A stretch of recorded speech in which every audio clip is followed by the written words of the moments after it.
Hey! Welcome to my channel.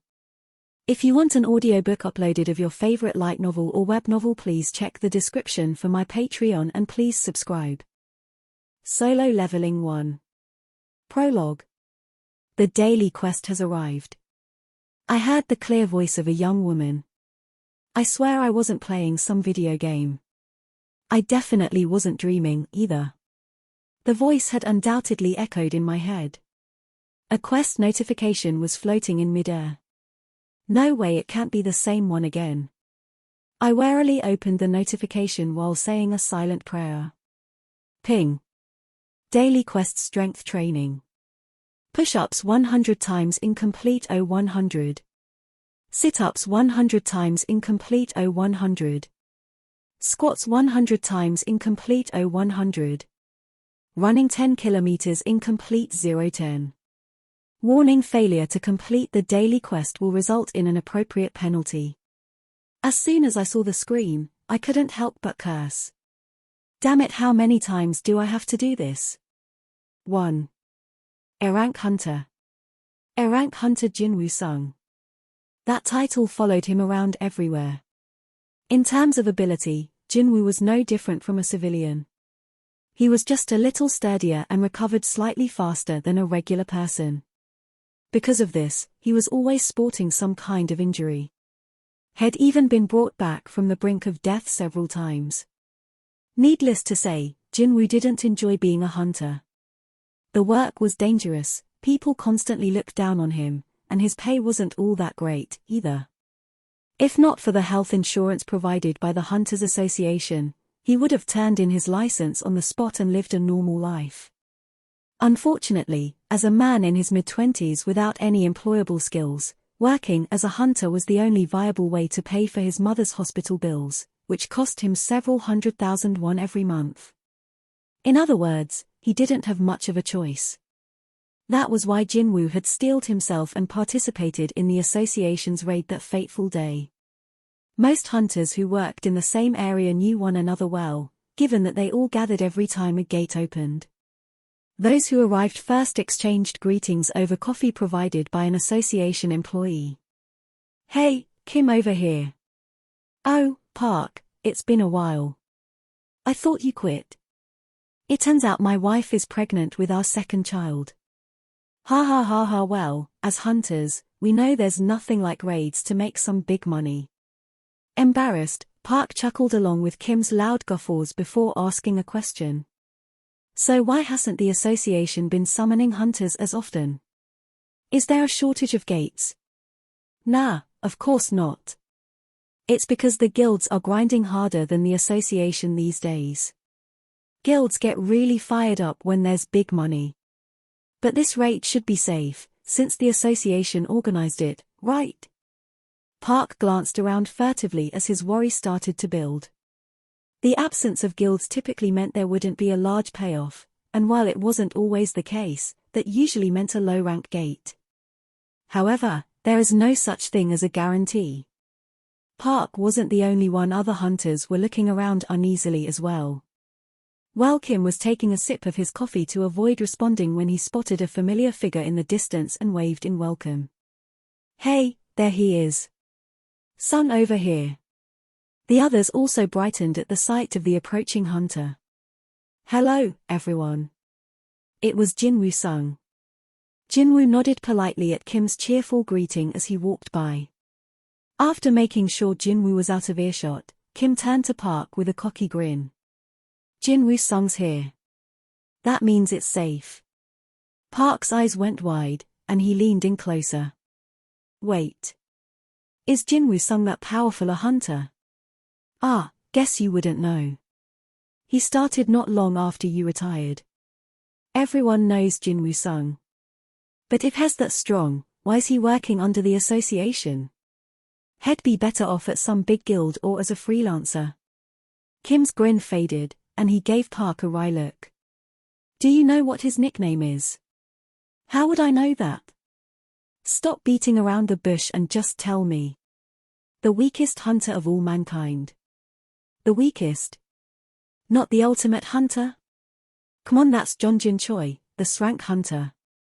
Sung's nickname is the weakest hunter. He's probably the worst hunter in all of Korea. What? Park frowned.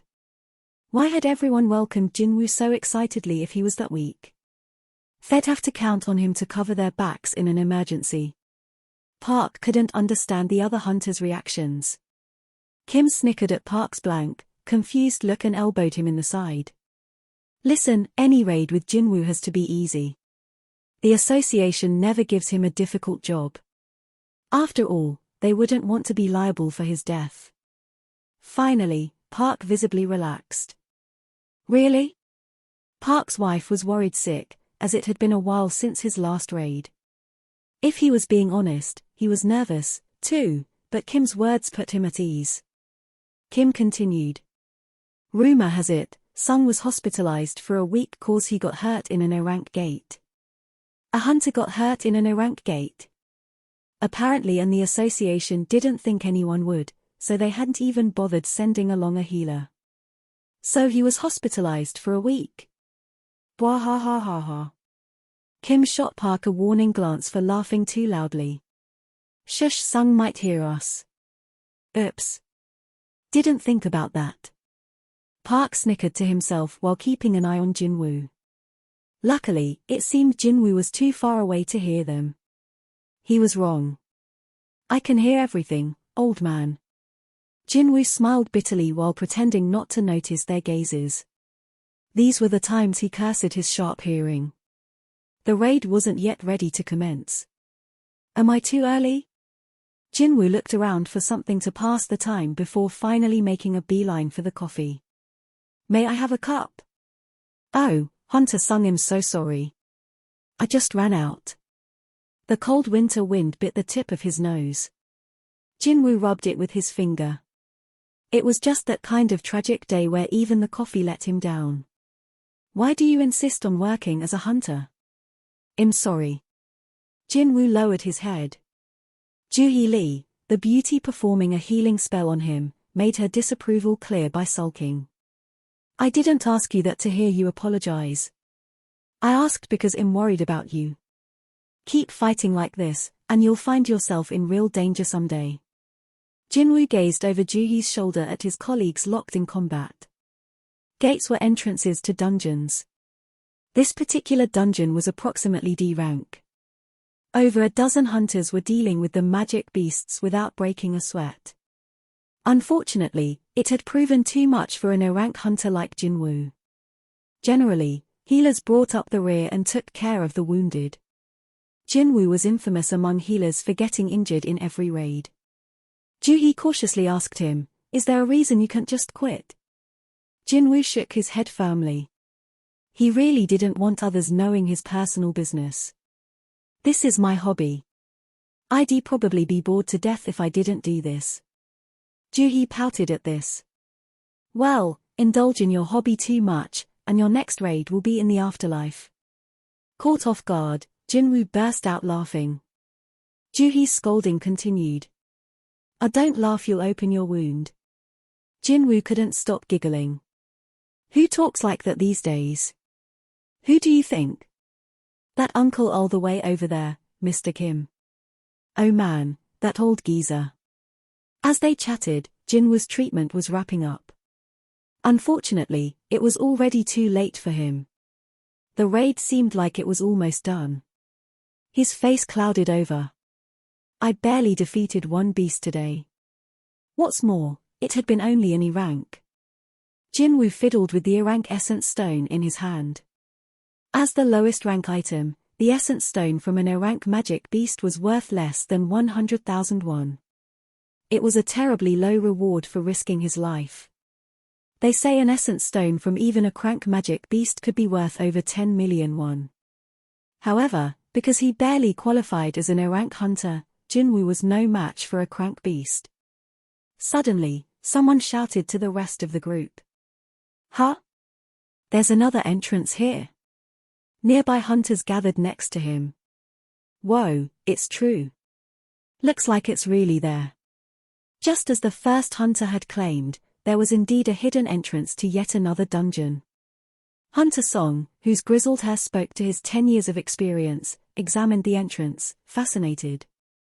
A double dungeon, I guess they actually exist. It was hard to see far into the dimly lit cave. Song cast a fire spell, his specialty, and tossed it inside. The flame flew through the cave, illuminating the interior. The passage seemed endless. Eventually, the flame lost its momentum and fell to the ground, where it sparked for a bit, then fizzled out. Darkness engulfed the cave once again. Everyone, gather around, please. Song, the de facto leader of the party, summoned all the hunters to him. With Jinwoo's treatment now finished, he and Juyi also joined them. Song looked at the group as he addressed them. As you all well know, a gate will not close until the boss is defeated. Even though we've cleared this area, the gate's still perfectly fine, so my guess is that the boss is in there. Song gestured at the entrance to the hidden dungeon. The others exchanged looks and nodded in agreement with Song's assessment. There was no other possibility. Song continued. Now, protocol dictates that we report this to the association and wait for their decision. But we'd make a lot less money if some other hunters showed up and stole our kill in the meantime. Everyone's expressions hardened. Park, who needed a big payday because of his wife's pregnancy, looked particularly displeased by the prospect. Postnatal care alone is so expensive these days. If they were paid less, it would mean risking his life to participate in this raid would have been meaningless. That's why I don't want to leave this dungeon without defeating the boss. What do you all think? Everyone was lost in their thoughts. No one's safety could be guaranteed in such an unusual situation. On the other hand, this was a very low-rank dungeon. It was likely the level of difficulty of the hidden dungeon wouldn't be that high. Song cleared his throat. There are 17 of us, so let's vote. Once a decision is made, no one can object. Does that sound good? Everyone nodded at Song's suggestion. There wasn't a single objection. I'm going in. Song raised his hand. As he did, others also warily raised their hands. Me too. I vote for going in, too. Park was the first to raise his hand, and other hunters, including Kim, followed. Naturally, there were also many votes in opposition. Let's not go in. Wouldn't it be better to wait for the association's decision? With the tally for both sides being neck and neck, the voting continued until Jinwoo and Juyi were the only two left. I'm sorry. Juyi bowed her head towards Song apologetically and opted not to go in. With her vote, it was 8 for and 8 against. A tie. When Jinwoo hesitated, Song addressed him point blank. How about you, Sung? It all came down to him. Jinwoo gripped the Orank Essence stone in his hand tightly and looked to the person at his side. Juyi shook her head at him. She seemed unsettled by the situation. Jinwoo also felt uneasy. Normally, he would never expose himself to such risk. He had neither the ability nor the courage for it. But he also had a sister who was going to college in the near future. I don't have any savings. Jinwoo was 24 years old. For his part, he'd given up on higher education because he'd been unable to afford it. He refused to make his sister suffer the same fate. At the moment, there was nothing but lint in his pockets. Park wasn't the only one who needed a big payday. Jinwoo's hand shot up. I'm going in, too. As he did, a small sigh escaped next to him. The tunnel stretched on forever. The strongest hunters, including Song, led the way. Song lit their path with the little flame head summoned, keeping it cupped in his palm. Kim walked beside him. Aren't we going in too deep? We need to start considering the exit time. How long have we been walking? Kim checked his watch. It's been about 40 minutes. Since gates close an hour after the boss is defeated, we still have about 20 minutes. We should withdraw if we can't find the boss by then. I guess we should. Song silently nodded and jerked his thumb over his shoulder. It's dark up ahead, so stay behind me, Kim. Kim stared at the little spark of light before taking out his hunter-issue phone and turning on the flashlight app. As he did, the road ahead was flooded with light. Song glanced between his flame and the light from the phone, then wordlessly started digging through his pockets. Jinwoo, who had been wounded badly earlier, and Joo-hee, who lacked combat skills, brought up the rear of the party. Jinwoo rubbed the back of his neck. I'm sorry. For what? For making you come with us. I'm fine, so don't worry about me. Jinwoo peeked at Joo-hee's expression. She didn't look fine at all. Fidgeting a bit, he cautiously tried to talk to her again. Are you really okay? Joo-hee whirled around to face him. Of course not. Are you out of your mind? Just a little higher, and the beast would have punctured your heart. And what about the wounds on your wrist and thigh? Healing you wasn't easy, but now you want to go into yet another dungeon. Even though you have absolutely no clue what could be waiting for you. She spoke so fast, he could only listen to her rant in a daze. However, everything she said was right. Joo-hee was one of the rare brank healers in the Hunters Association, and if it hadn't been for her outstanding skills, Jinwoo would have found it difficult for a while to live even a normal life. Thinking back on it, I owe Joo-hee for a lot. Joo-hee was a healer, which was rare enough among hunters. On top of that, she was AB rank. Naturally, the association asked her to treat hunters every time a gate appeared, and Jinwoo ended up sitting in front of her during virtually every raid head participated in. That has to hurt. Please bear it for just a little longer. You look familiar. Are you the one from last time? Did you get injured again? We seem to see a lot of each other. You're Jinwoo, right? Are you okay with this? Maybe being a hunter isn't for you. It's you again. Give me your arm, please. No, the other one. This side only needs a bandage. Show me the side with the fracture. Now, Jinwoo wasn't just thankful but also contrite for all the trouble Head caused her. Joo-hee softened when she noticed Jinwoo becoming dispirited, feeling guilty about her outburst. Are you really sorry? Yes. Thinking deeply about something, she glanced at Jinwoo and smiled shyly. If you're really sorry, why don't you take me out for dinner? This was a completely unexpected proposal. Taken aback, he stared at Joo-hee, her mischievous grin reminding him of a teenager's. Well, no, not quite a teenager. Joo-hee was a young woman, barely in her 20s.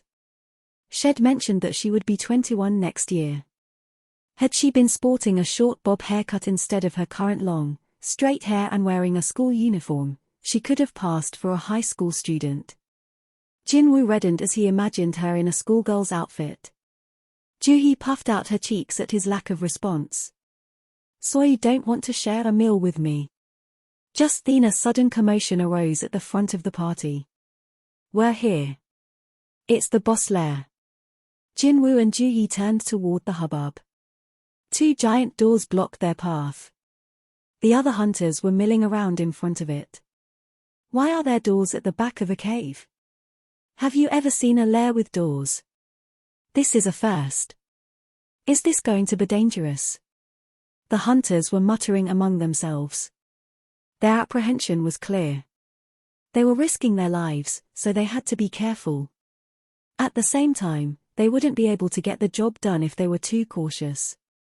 Song assessed that the latter was the bigger concern. Who wants to go back empty-handed?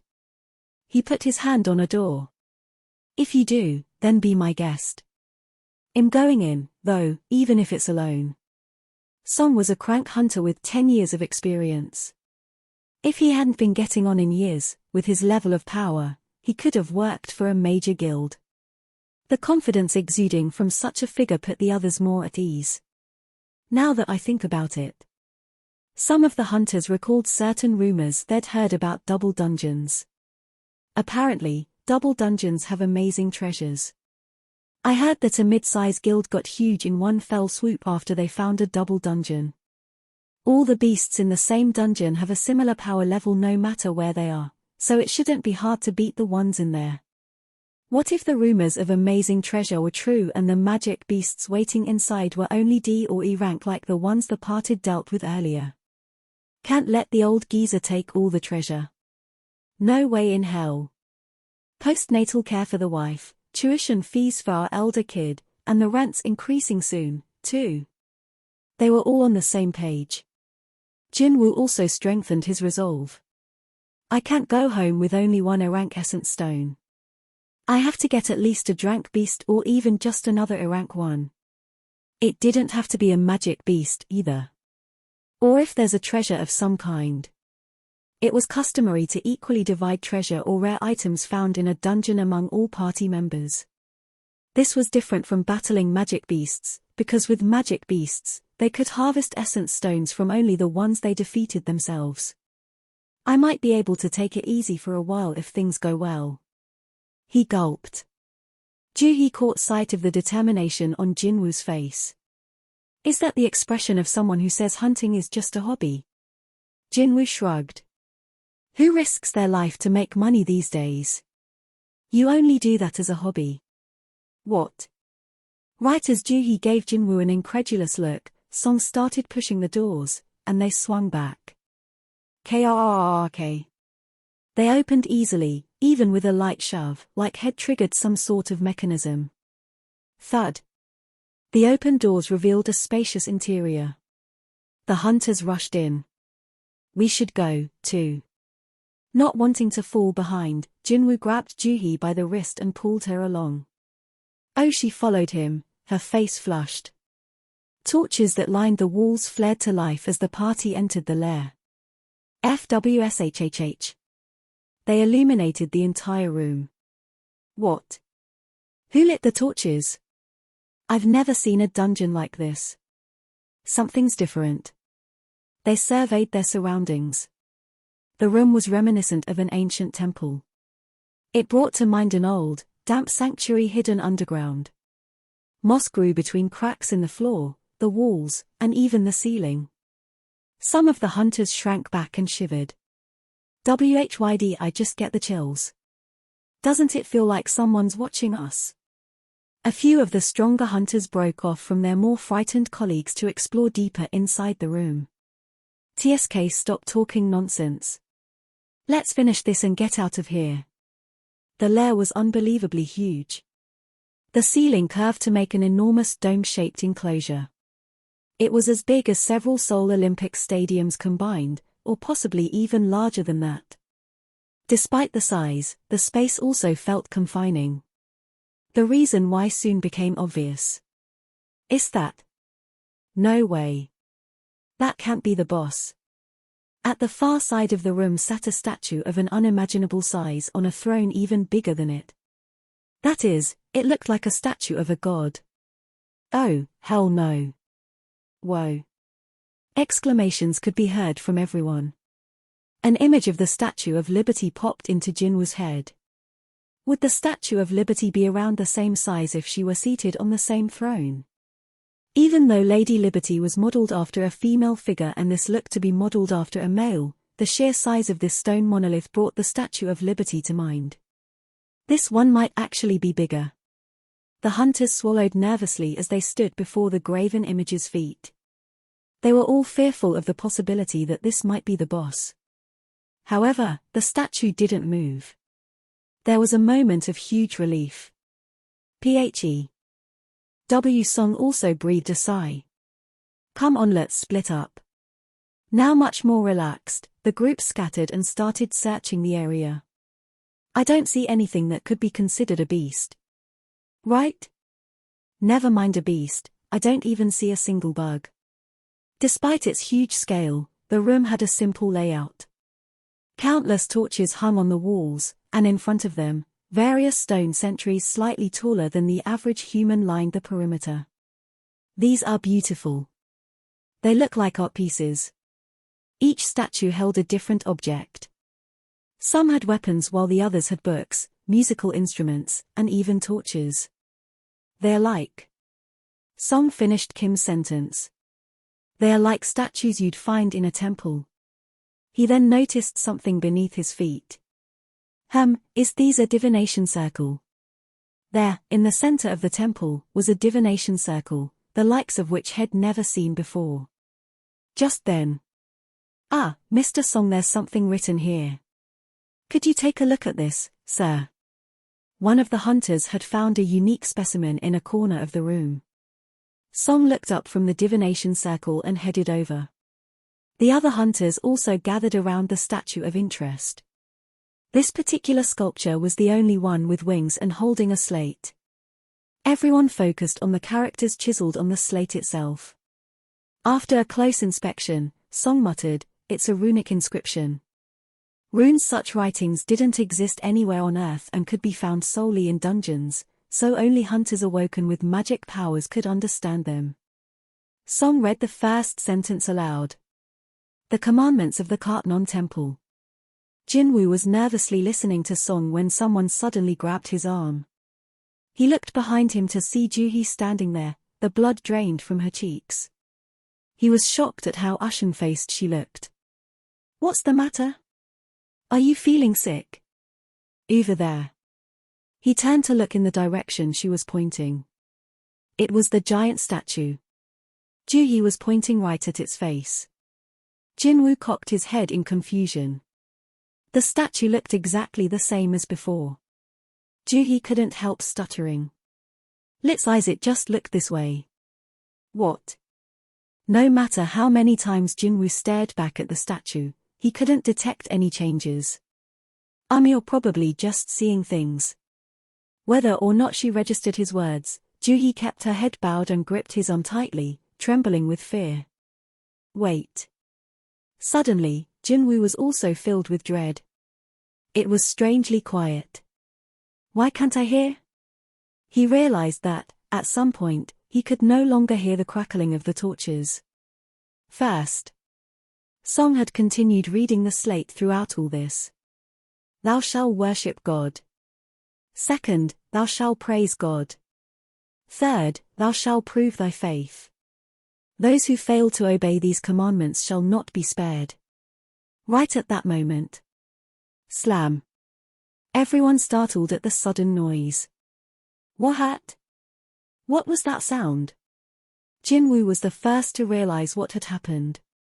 Because he had already been listening intently to his surroundings, he was able to quickly pinpoint where the noise had originated. The doors are closed." Everyone spun around at Jinwoo's cry. The doors they'd left open were now shut tight. "Damn it, I can't take this anymore." The man who'd first voted against exploring the double dungeon strode toward the exit, cursing on his way. "I'm out of here, so whatever the boss or the treasure is, it's all yours." He glared at Song as if to issue a formal complaint. He then turned to face the door and forcefully grabbed the knob. As he did, Song's eyes widened. "No. Womp." The man disappeared from the neck up. His headless body toppled to the floor. Thud. Eek. Ah. The hunters screamed. The bloody stone statue carrying a mace calmly returned to its post beside the door as if it hadn't just smashed in the man's head. Lit just moved. The hell? Does that mean all the figures here can move, too? You expect to fight something like that? I couldn't even see it swinging the mace. But Jinwoo knew the reality of the situation. He knew this wasn't the end of the tragedy. Juhee had just said it. Let's eyes it just looked this way. If she's right. A chill ran down the length of his spine. His neck was frozen stiff with fear, but he forced himself to look back. Oh, sure. The enormous statue was glaring straight down at him. 2. First blood. Just then, the statue's enormous eyes glowed red. Was it a hunter's hunch? No, this was the basic survival instinct of a living creature. Something was coming. Something they wouldn't be able to handle. Jinwoo whipped around to the hunters behind him and screamed with all his might. Duck. Almost simultaneously, a red beam shot forth from the giant's eyes. Jinwoo grabbed Juhee and flung them both to the ground. ZAAP. The beam struck right where Jinwoo had been standing. 1/10 of a second. Maybe even 1/100th of a second. Had been that close to death. Unfortunately, not all the hunters were as lucky as Jinwoo. AHHH. AGA. The beam vaporized whomever it touched. Their remains were all that was left behind as the beam passed.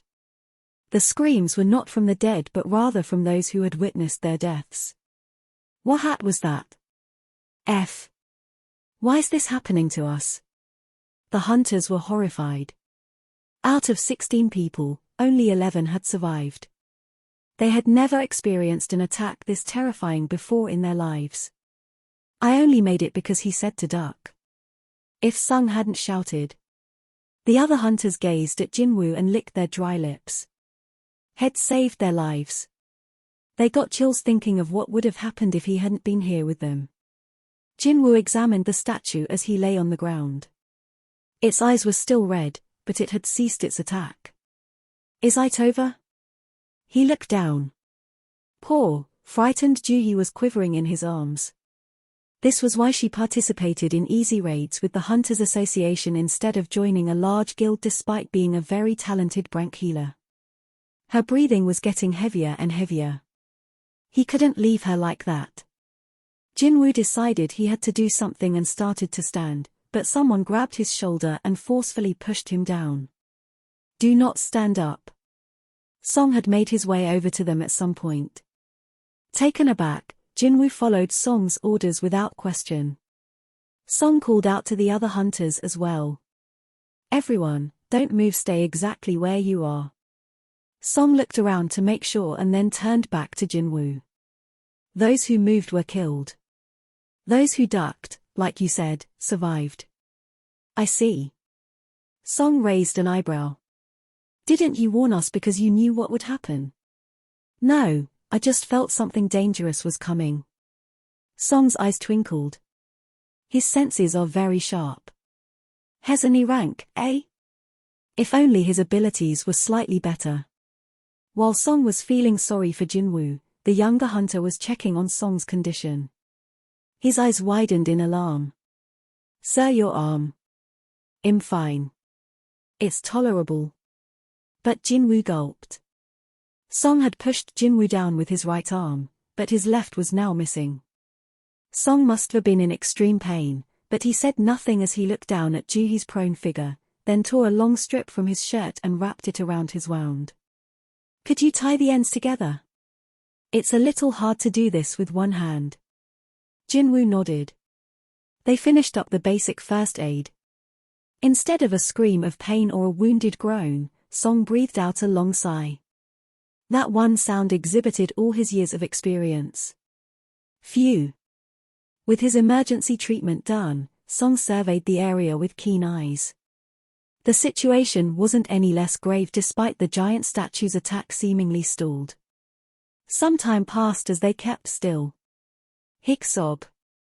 Why is this happening to us? Some hunters began to cry. We can't just stay like this forever.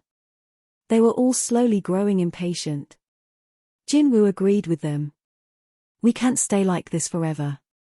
But what could they do? If Song was right, they would get attacked as soon as they moved. Even if they were lucky and managed to reach the door, there were stone statues on either side acting as guards. Those statues were the problem. The guards' movements from before had been so fast that none of them could even see its movement. Would they be able to escape the room before those things attacked? It seemed like an impossible feat. That meant it was just a matter of time before they were all killed. Wait, a matter of time?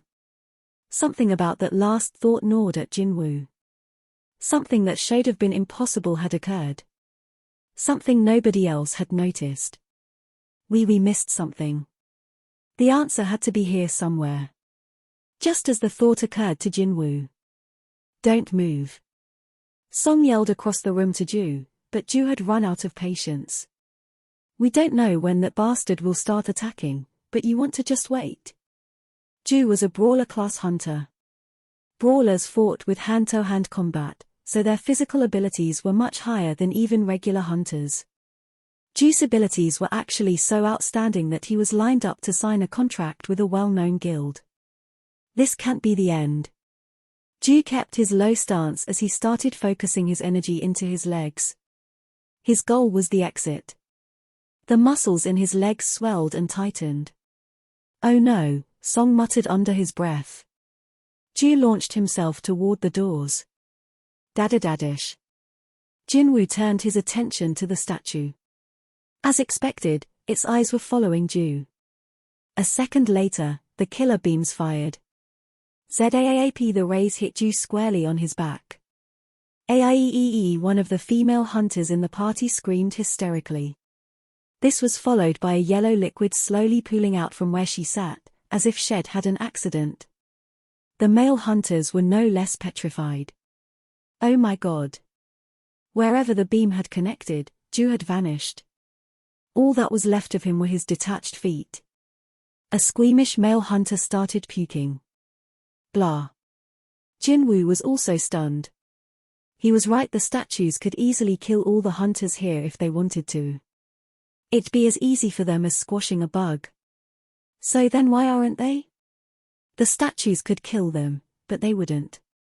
Magic beasts attacked hunters as soon as they spotted them, but this was a completely different pattern of behavior. These guys moved only when a certain condition was met. The guards attacked when someone got close to the door, and the giant statue fired its lasers when someone moved. They were like triggers in a video game. Are there rules to this room? In that instant, one of the puzzle pieces fell into place in his head. He remembered the contents of the slate that Song had read aloud. The commandments of the Kartnon Temple. The patterns revealed the rules, and the rules were the commandments. The key to survival here lay within those. Thou shalt worship God. That was the first commandment. Did you say something? Song looked at Jinwoo. Jinwoo gestured at him to keep quiet instead of answering. He needed more time to think. If I'm right. Jinwoo slowly started to get up. Song quickly moved to grab him, but Jinwoo shook his head resolutely. That's not the look of someone who's given up. Song nodded in understanding. Jinwoo kept his eyes fixed on the statue as he carefully stood. The giant's eyes immediately locked on Jinwoo. ZAAP, the beams shot out like had expected. Had he dropped any slower, Jinwoo's entire face would have melted off instead of just a few strands of hair. He lay flat on his back, gulping in air. Huff, huff, huff, huff.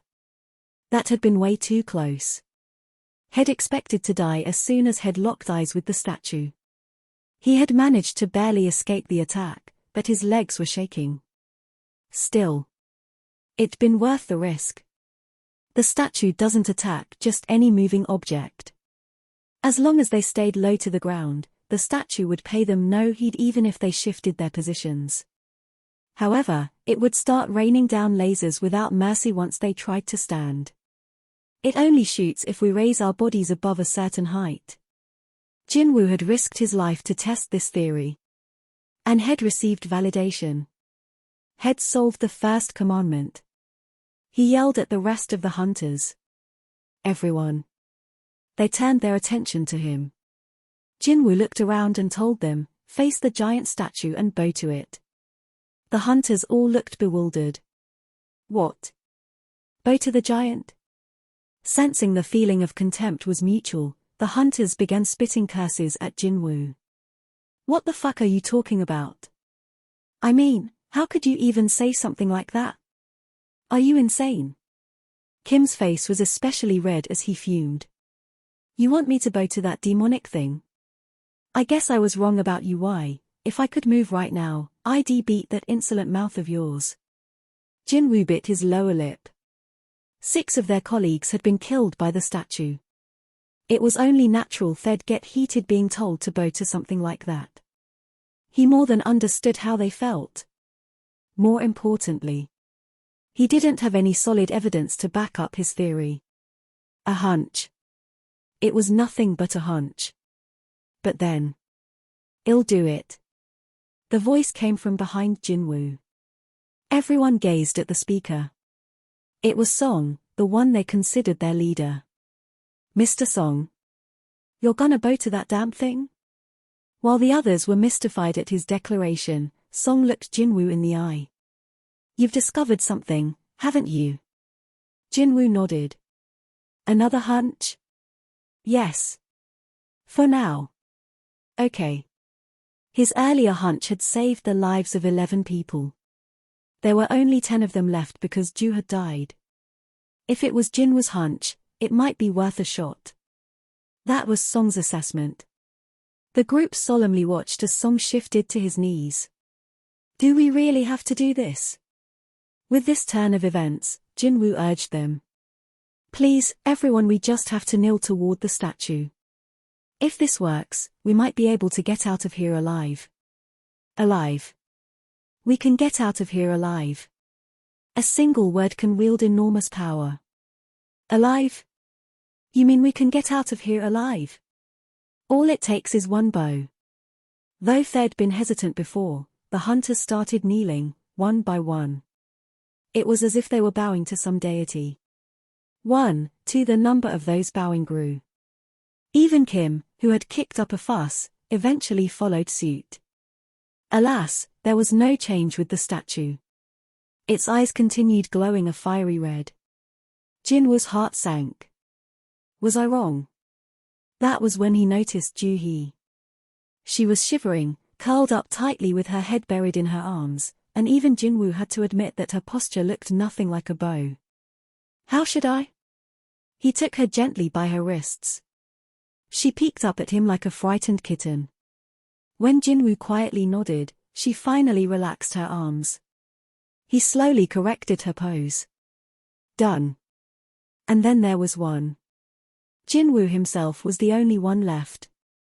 He went on his knees before the statue, placed his hands on the ground in front of him, and slowly lowered his head. As soon as he did, things began to change. Huh? The hunters who noticed it exclaimed. The statue, look at the statue. Its eyes. The burning red light in its eyes was dissipating. What? Is it finally over? At long last, the deadly beams fizzled out. Yeah, everyone cheered. The beams are off. We're alive. The overly excited hunters sprang to their feet to celebrate. Despite their recklessness, nothing shot out from the statue's eyes. Jinwoo, the last to raise his head, let out a sigh of relief. Phew, it was just as Head suspected. Then that means the game wasn't over yet. There were still 2 more commandments. The second, thou shalt praise God. The third, thou shalt prove thy faith. Right on cue. Rumble. The whole room started to quake, accompanied by a grating noise.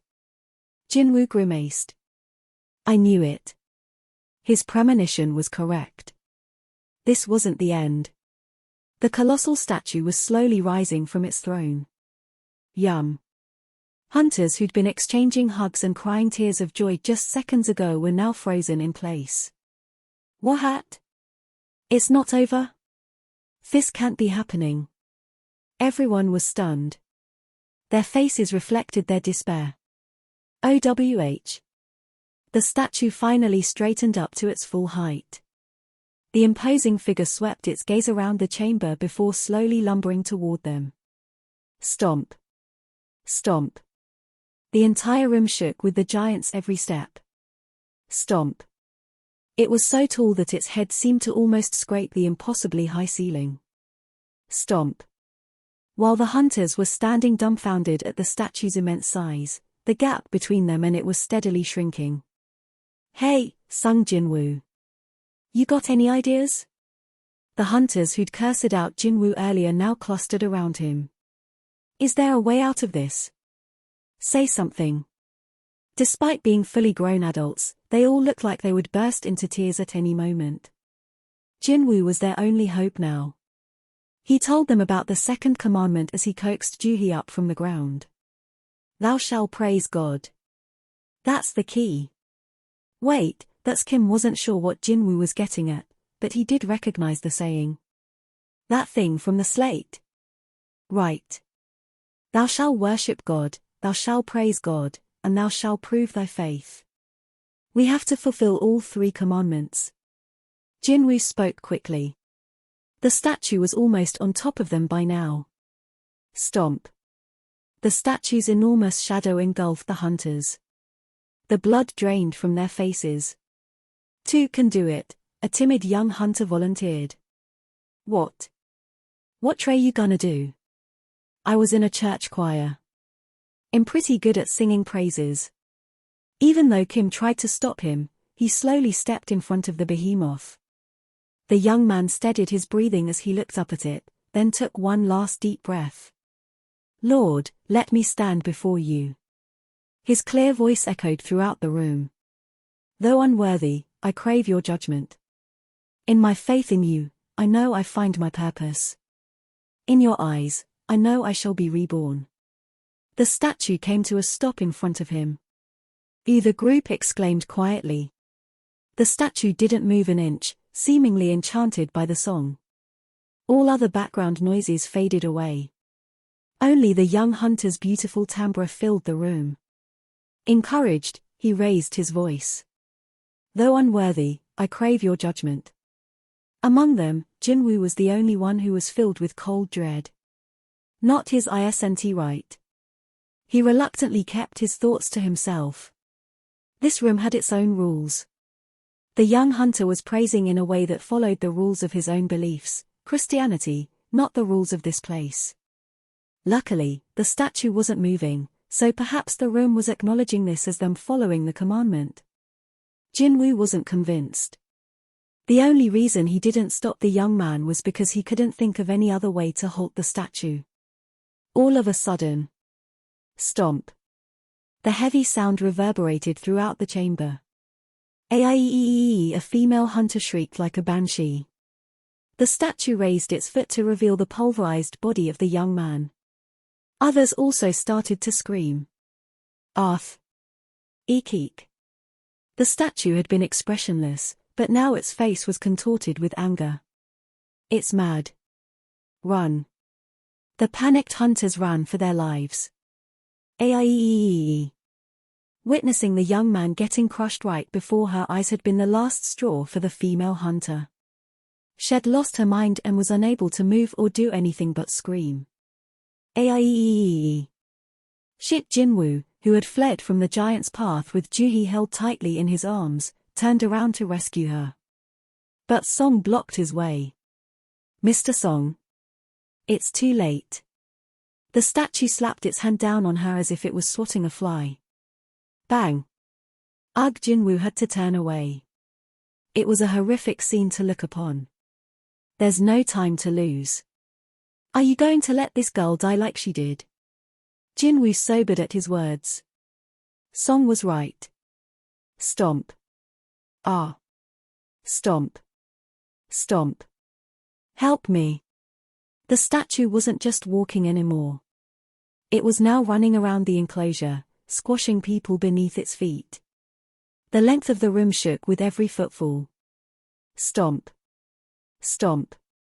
Jinwoo gritted his teeth and got a move on.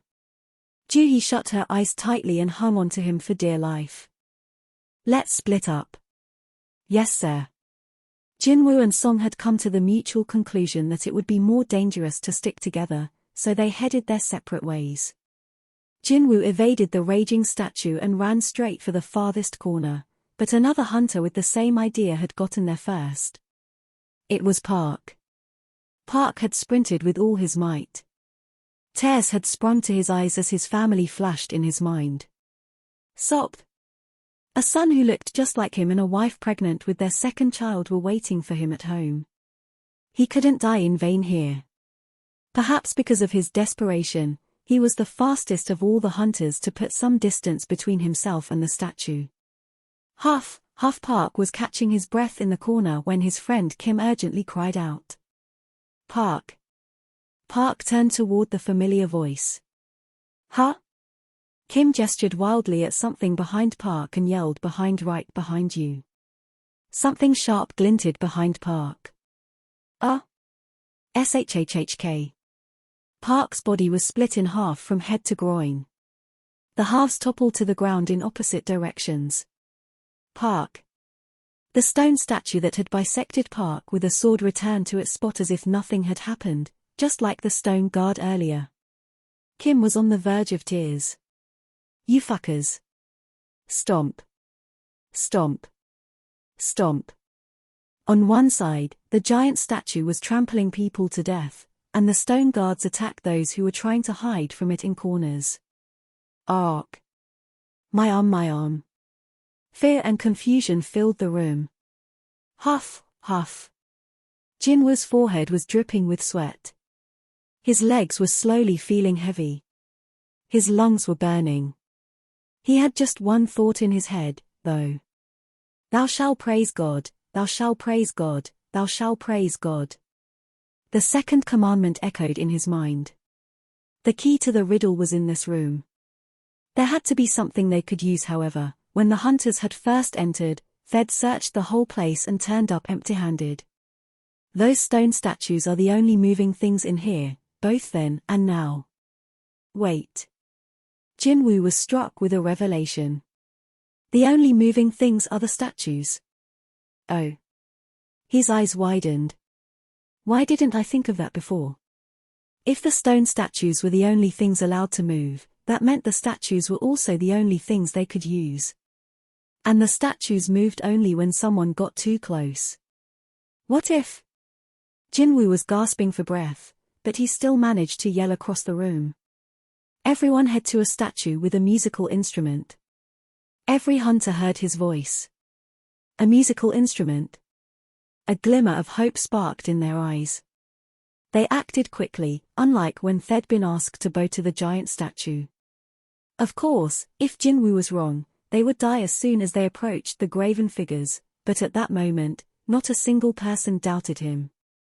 Song was the first to find a statue that fit the bill. He held his breath as he looked up. As he did, the statue's fingers moved toward its harp. Strum strum. It was a beautiful sound. It worked. Get to one with an instrument. The hunters rushed to the nearest statues.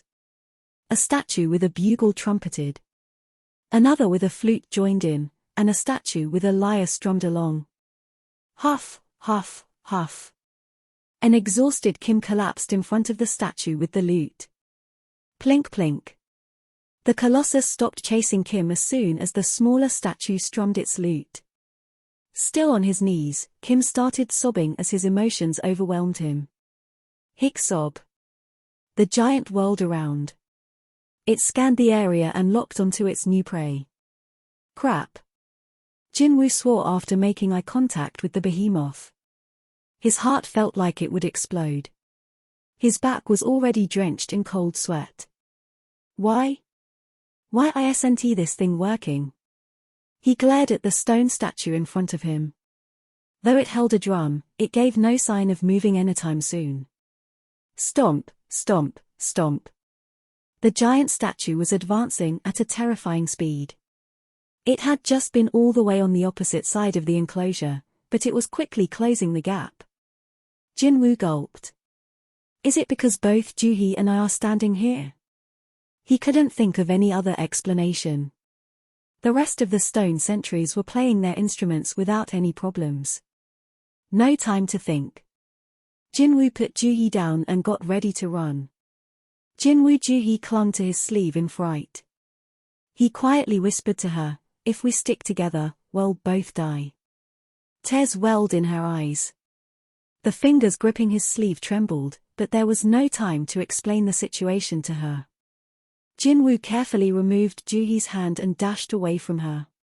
Boom ba-doom boom. As he looked back, the stone statue behind Juhee started banging its drum slowly. Good. He just had one more thing left to do, safely get to another musician. Jinwoo was the only one not yet protected by a statue with a musical instrument. As expected, all of the behemoth's anger was focused on him. He scrambled to get to the other side of the room while avoiding the statue's house's feet. Stomp. Stomp. He tripped and even took a tumble but somehow avoided getting stepped on. Huff, huff. Even if Jinwoo was merely an errant hunter, his heightened physical abilities saved him in this case. Just a little more. He kept an eye on the giant's movements while focusing his power into his legs. He sped up. He was only a few steps from a stone statue. Not that one song bellowed. Jinwoo, who'd been focused solely on the colossus, whipped his head to the front in surprise. Was it not holding an instrument? What Jinwoo had seen as a musical instrument from afar was actually a shield. The statue struck down with the shield without any hesitation. Whoa! He threw his body to the side. No! Juhi screamed. Jinwoo looked up from his roll to see that the giant was right on top of him. It's just one thing after another. His vision blurred as blood dripped in his eyes from a scrape on his forehead, presumably because of his hasty roll. His field of vision narrowed, and he found he couldn't see far. Jinwoo urgently looked around. An instrument. No matter how hard he searched, there wasn't a statue with an instrument to be found. The giant raised its foot over him. Arg! Jinwoo threw his body to the side again and barely escaped. Stomp. But head reached his limit. He felt faint and found it strangely difficult to maintain his balance. Please. If there was a god, he wanted to pray for mercy. At that moment, he noticed a statue holding neither a weapon nor a musical instrument. Is that? Jinwoo put his last hope on that figure and half crawled to it. At last, he faced the approaching giant and flopped down. He had no energy left. Huff, he tried to catch his breath as he watched the giant draw closer. Its scowl seemed to have deepened since Jinwoo had evaded it so many times. The giant stood at attention in front of him. It was as tall as a skyscraper, and Jinwoo felt suffocated with it closing in on him. Huff. Did it consider Jinwoo a mouse trapped in a corner? The giant did nothing but stare silently down at him. This is the end. Jinwoo expected his inevitable death to come from the eyes focused solely on him. But then. La. Singing that could only be described as heavenly came from behind him. Jinwoo looked over his shoulder. La. Every time the statue holding a book opened its mouth, beautiful notes spilled forth and echoed throughout the chamber. La. The giant's expression was slowly reverting to its default. The severe, scrunched-up face softened and smoothed out again into a blank look. The giant turned around once the song was over. Just like the smaller statues, it headed back to its throne as if nothing had happened. Thud. The sound of the colossus sitting down reverberated throughout the temple. Huff, decimated. Jinwoo gave a small smile. Juhi bolted toward him. Jinwoo ran to his side with all her might and knelt down, crying. What should I do? She poured all her magic into a healing spell. But nothing happened. The scattered hunters gathered around Jinwoo one by one. Their faces all looked grim. Oh no, Jinwoo. At this point, Juhi was weeping, completely distraught. What was wrong with everyone? Jinwoo let out a gasp.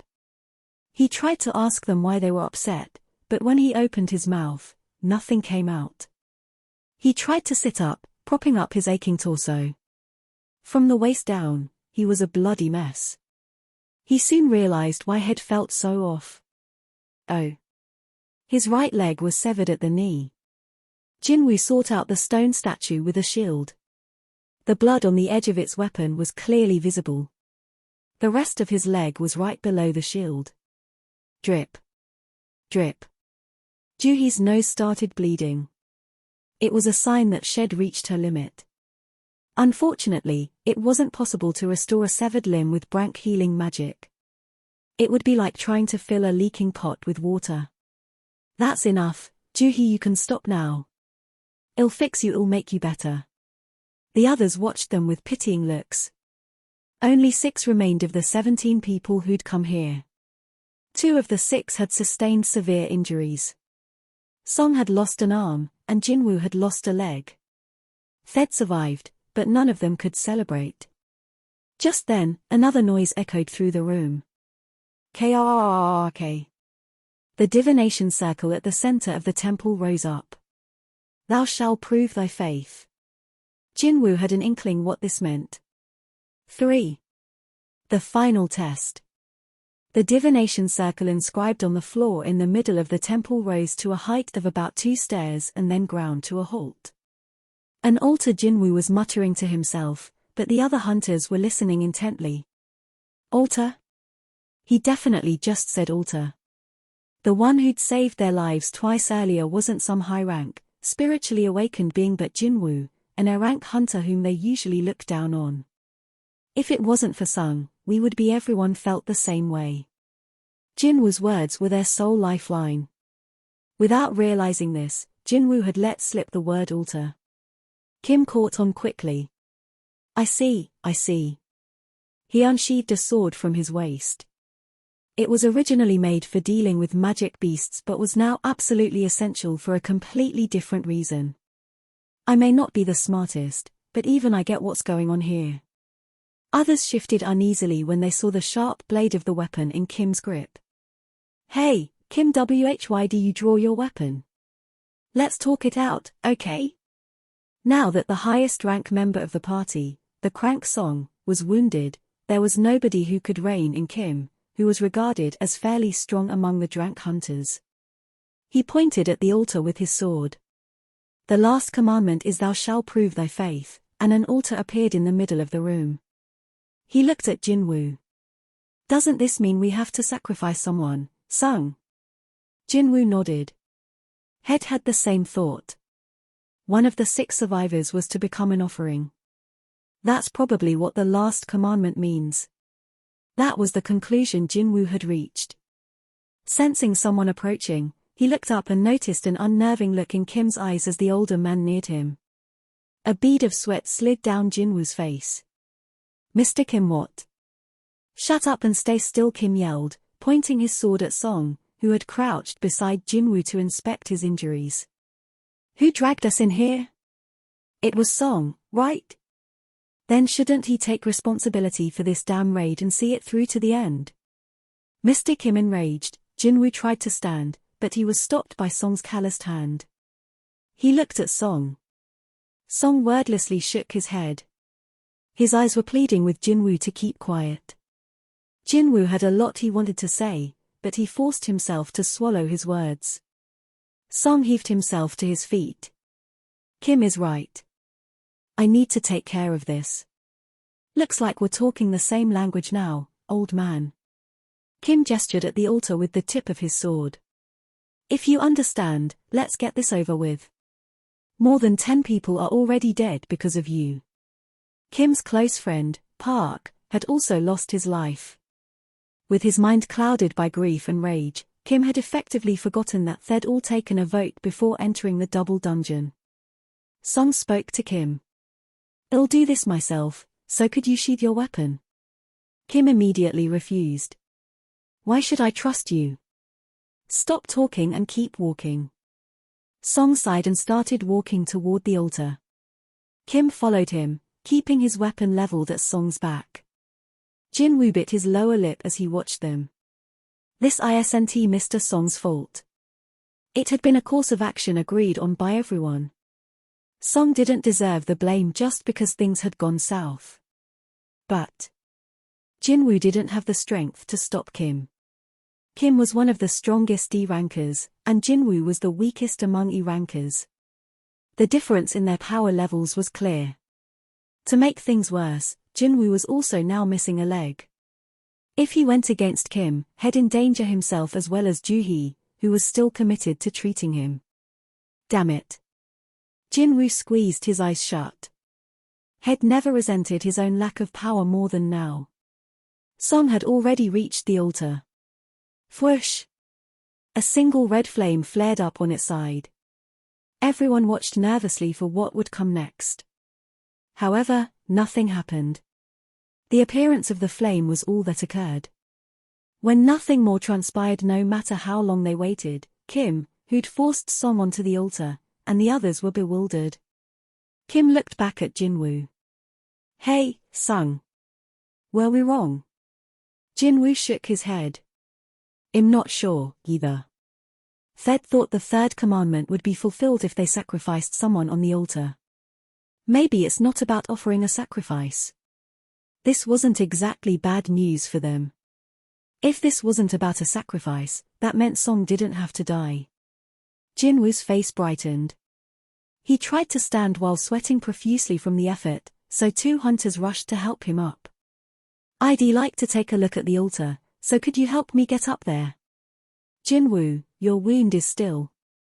Juhee stood with him. She was deathly pale from using too much of her magic. Thanks to her efforts, Shed managed to keep his bleeding and pain to a minimum. "I need to hurry." Between Juhee's condition, Kim's temper, Song's injury, and the other hunter's fear, Jinwoo was running out of time. He reached the altar with the help of the two hunters. "Let's get on." The two hunters hesitated momentarily, but they put their faith in Jinwoo and helped him up onto the altar. As they did, 3 more flames came to life. Fwoosh! Fwoosh! Fwoosh! Jinwoo's eyes flashed. The number of flames and the number of people are the same. Song, Jinwoo, and 2 supporting him. 4 flames for 4 people. The flames encircled the circumference of the altar. Judging by the distance between these fires, the circle just needs 2 more. It was looking like their remaining companions would have to join them on the altar in order for anything to happen. Jinwoo asked Song, "Will other hunters come to rescue us if we wait here?" Song shook his head. "It's been a week since the gate first opened. Those things will act before any rescuers can get here. I guess the association ignored the gate for too long, since it's D rank. You know how it is with the association. A gate would completely open after 7 days. The main purpose of raids was to defeat the boss of the dungeon in order to close the gate before a week was up. Failure to do so meant the magic beasts imprisoned within could freely exit to the outside world." Jinwoo looked behind him. The giant was still sitting on the throne, looking down at them with arrogant eyes. "If that thing gets out, the damage it would cause was unimaginable. Of course, if that happened, the people in this chamber would be the first slaughtered by either the Colossus or the smaller statues. The only certainty was that they couldn't afford to wait while doing nothing." Jinwoo called for Juhee and Kim. "I need you both to come up as well." Juhee climbed onto the altar first. Kim reluctantly followed suit. 2 more flames lit up, and the circle was complete. Fwoosh! The hunters jumped in surprise. "Huh? What's going on?" Something was happening, just as Jinwoo had predicted. "It's starting." Tiny blue flames ignited along the very edge of the altar, forming a circle. There were easily more than 30 of them, tightly arranged. 34, 35, 36. Jinwoo quickly counted a total of 36 small blue fires. 6 red flames matched the number of people, but 36 blue flames, what do they mean? Just then. Thud. Without warning, the doors suddenly swung open. The hunters reflexively twitched. HNGA. Every part of them screamed to run toward the exit, but having witnessed what had happened to the young hunter from the choir, they couldn't bring themselves to take even 1 step forward. There was no telling how they might be killed by trying to take the initiative. Everyone looked at Jinwoo for a solution. However, he pressed his lips into a line. He didn't have any answers right now. He couldn't tell whether the open doors were a trap or if the 3rd commandment had been fulfilled and they could get out of here. While everyone's eyes were fixed on Jinwoo, a jarring noise resounded throughout the room. Creak. Creak. The hunters urgently scanned the area. "What now?" Faith ear closing in. Those bastards just moved. Their breathing quickened. The party had thought the stone statues moved only when someone approached, but they were now several steps closer. In an instant, Jinwoo assessed the situation. "No, it's not the stone statues, it's the platforms under them that are moving." The harsh sound that had hurt their ears was most likely from the platforms scratching the floor as they advanced. "Did they stop?" Kim wiped the sweat from his forehead. While everyone was distracted by the statues, Jinwoo looked down to inspect the blue flames. They were extinguishing one by one. 3 were already gone. Creak. Someone yelled, "What? Where's that coming from?" Jinwoo glanced up. The noise had come from the direction he was facing. He realized the statues in front of him seemed to be a little closer than the others. Why is it only the ones in front of me? Was it because Head stopped paying attention to them? Jinwoo closed his eyes to confirm. As soon as he did, the noise came again. Creak. The noise stopped when he opened his eyes. The figures had definitely gotten closer. What the fuck? What do we have to do? Jinwoo yelled, "Don't take your eyes off the statues." Come to think of it, the sentries had first started moving when everyone had turned to him. Those things approach when we're not looking at them. Jinwoo spotted another blue flame going out. Nothing had happened to his group, though neither were there any changes in the stone statues. Maybe. Jinwoo started counting carefully in his head while he kept an eye on the statues. Like I thought.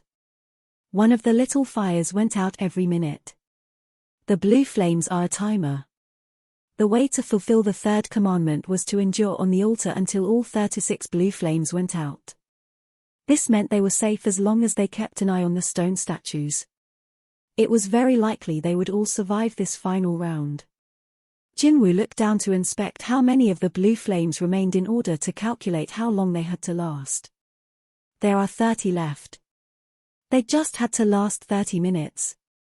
But that was Jinwoo's fatal mistake. The statues near Jinwoo had approached the altar while he was counting the flames. Creak. HNNNGHR. The hunter standing with his back to Jinwoo shrieked and bolted toward the doors. The constant grating noise coming from behind him had spooked him. A red flame went out as soon as he jumped off the altar. "No!" Jinwoo cried. Defying all expectations, though, the hunter who had run away screaming his head off safely passed through the doors. Huh? What just happened, Sung? He got out. Jinwoo was faced away from the doors, so he hadn't been able to observe what had happened. Did anything change? The doors closed a little. Are they still closing? No. They closed a fraction when that guy left the altar, and then they stopped. Jinwoo remembered that one of the red flames had gone out when the hunter left the altar. Shit. His heart sank. Head finally figured out the answer to the question that had been bothering him the whole time he'd been standing on the altar. How was this a way to prove their faith? He had his answer. It was the absolute worst test for Jinwoo, since he needed someone else's help just to stay upright due to his leg injury. The open doors were actually a trap. It was false hope they could actually see. If everyone on the altar had run to the open doors all at once, the red flames would have been extinguished, and the doors would have immediately slammed shut. All that would have remained was a festival of blood and screams. On the other hand, the altar was the promised land. It was an area that guaranteed everyone's safety as long as they stayed in their respective places and did their respective jobs. It was a choice between visible hope and an invisible promise. The third commandment, to prove thy faith, was a test to see if they could resist sweet temptations while under the pressure of impending doom. In their case, there were 2 variables. The first was Jinwoo himself. People who would have ordinarily run toward the open doors instead had stopped to listen to what he had to say. Because of this, they had thankfully avoided the disaster of the doors closing completely. We got lucky. There was no other way to put it. It had been possible only because Head earned people's trust by figuring out the meaning of the first 2 commandments by himself. The second variable had arisen rather unexpectedly. Someone had left the altar. How would people react now that they could see that hope was within their grasp? It was obvious. The man who'd been supporting Jinwoo flung him aside to run out of the room. Sung rushed to steady Jinwoo with a hand on his back. Whoosh. When the man stepped down from the altar, another red flame went out, and the doors closed even more. Creak.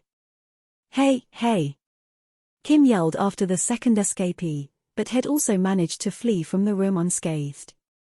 Jinwoo counted the red flames and shouted, "Nobody move, we can't lose any more people. Front, back, left, and right." They needed at least 4 people in order to monitor all sides. Jinwoo, Joohee, Song, and Kim remained. If they lost a single person, there would inevitably be a blind spot. Kim wiped his forehead again. "Sung, what's going on? Explain it to us." "We just have to stay here like this until all the blue flames go out." Jinwoo shared everything he had figured out so far. Kim nodded and listened intently. After his quick explanation, Jinwoo added one more statement at the end. "We can get out of here alive." Each commandment indicated a way to survive the room. The last couldn't be any different. "All we have to do is stay where we are." Jinwoo was absolutely sure they could survive without any more injuries if they trusted one another. Kim, however, had a different perspective. He asked hesitantly, Sung, you may be right, but the doors might also completely shut when the time is up, right?" Jinwoo couldn't answer. He'd come to this conclusion after considering all the options, but he couldn't give them any guarantees until everything played out. But Kim needed certitude. Ensuring his own survival was more urgent than the mere possibility of everyone making it through. "Sorry, but I can't do this. Mr. Kim." "Sorry." Kim slipped down from the altar. He ignored Jinwoo's calls and sprinted toward the doors. He took one last look at the others once he reached the exit, but he didn't return. Grrnd. Jinwoo gritted his teeth. Damn it. Despite saving their lives, what had been returned to Jinwoo wasn't kindness or gratitude. All that was left was betrayal. As Head calculated, it was a problem keeping an eye on the statues without Kim. It had been impossible from the start for 2 heavily injured people and someone frightened out of her wits to monitor the entire area. The statues they couldn't keep in their field of vision started moving. Creak. Creak. The sentinels were tightening their ring around them. Song, who'd been surveying the situation, told Jinwoo and Joohee, "You two should leave." He sounded like he had given up. "Mr. Song." Like Kim said, "I was the one who brought you all here. If someone has to stay, it should be me. But you have a few more days to live than I do anyway, so you should go." Song chuckled. This was Song's small kindness to help them feel better for having to leave without him. Jinwoo helplessly nodded. Although he felt awful, there was no time to argue about who would remain. Song intended to ask Joohee to help Jinwoo walk. "Joohee, could you help Sung?" "Yes, of course." However, when Joohee made to stand, she collapsed to the ground. She tried her hardest to get up, but soon tears welled in her eyes. I can't move my legs." Jinwoo's and Song's faces grew grim. It was easy to see that Joohee wasn't in good shape. Her lips were blue, and her body kept convulsing minutely. This was the after effect of using too much of her magic when she was already mentally and physically exhausted. "It's because she tried to fix my leg." Jinwoo was rendered speechless by how sorry he felt. But there was no time for this. Creak. The statues were drawing ever closer toward the altar. Jinwoo shook off Song's hand and flopped down on the floor. Song's eyes widened. "You?" Jinwoo spoke with determination. "Please take Joohee and get out of here, Mr. Song. I told you that I'd stay." "Then who's going to help Joohee?" Jinwoo couldn't even stand on his own, much less get Joohee to the door before time was up. Of course. They could abandon her here.